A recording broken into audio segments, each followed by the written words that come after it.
नमस्कार, मैं हूं Amod Srivastava. Amazing thought, amazing message, amazing information की दिशा में एक कदम और आगे। आज के इस दो चिंतन का विषय है चित्त की एकाग्रता और दान की वस्तु।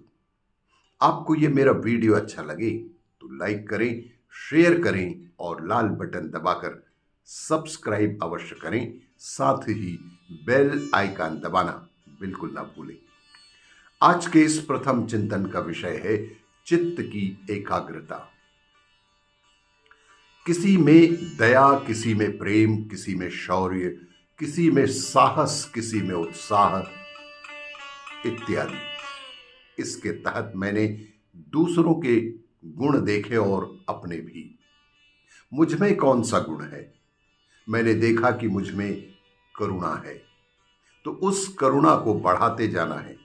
अपनी छोटी करुणा से ईश्वर की बड़ी करुणा तक एक लाइन खींचनी है। इस बिंदु से उस पहाड़ तक जाना है। यह रेखा ही अपना मार्ग है। जैसे जैसे गुण बढ़ेगा, आप में एकाग्रता आती जाएगी।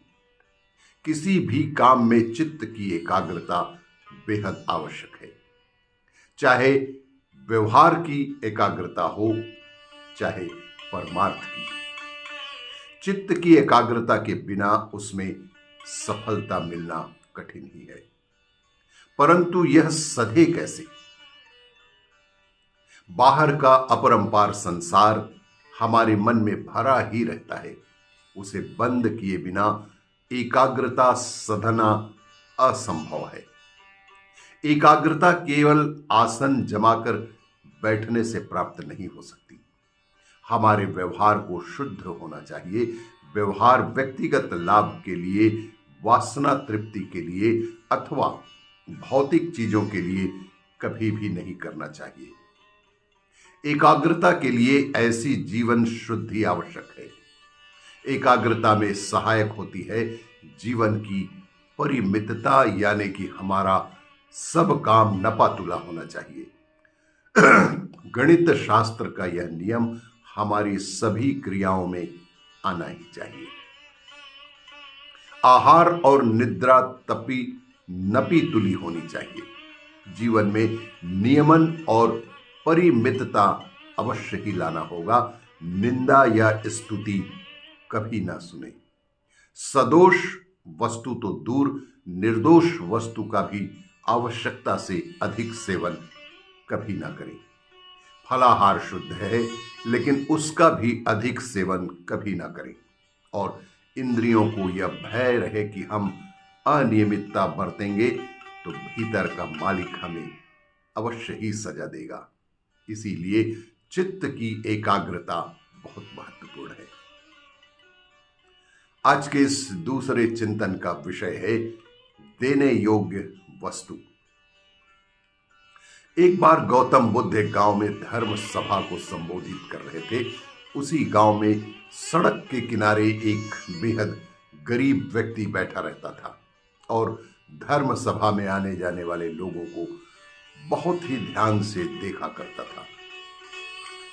उसे बड़ा आश्चर्य होता कि लोग अंदर तो बड़ा दुखी चेहरा लेकर जाते हैं, लेकिन जब वापस आते हैं तो बड़े ही प्रसन्न दिखाई देते हैं।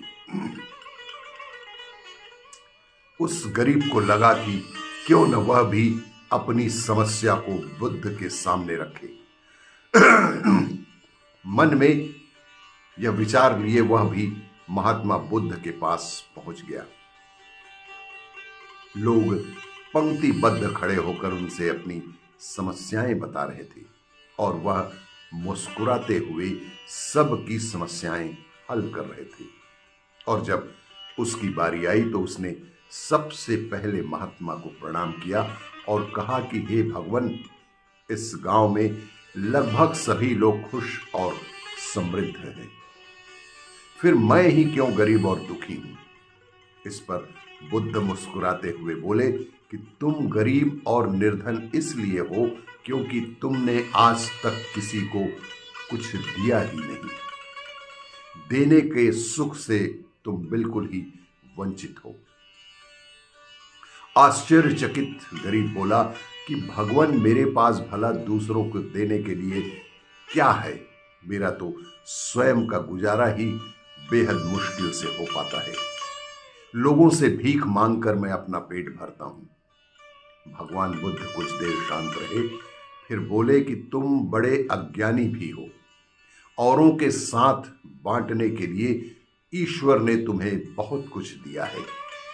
ईश्वर ने तुम्हें मुस्कुराहट दी है, जिससे तुम लोगों में आशा का संचार कर सकते हो।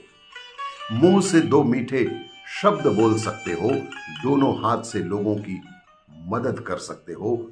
ईश्वर ने जिसको ये 3 चीजें दी है, वह कभी भी गरीब और निर्धन हो ही नहीं सकता। इसीलिए जीवन में सदैव लोगों को बांटने की प्रवृत्ति अपने अंदर अवश्य ही पैदा करें। आपको ये मेरा वीडियो अच्छा लगे तो लाइक करें, शेयर करें और सब्सक्राइब अवश्य करें। धन्यवाद।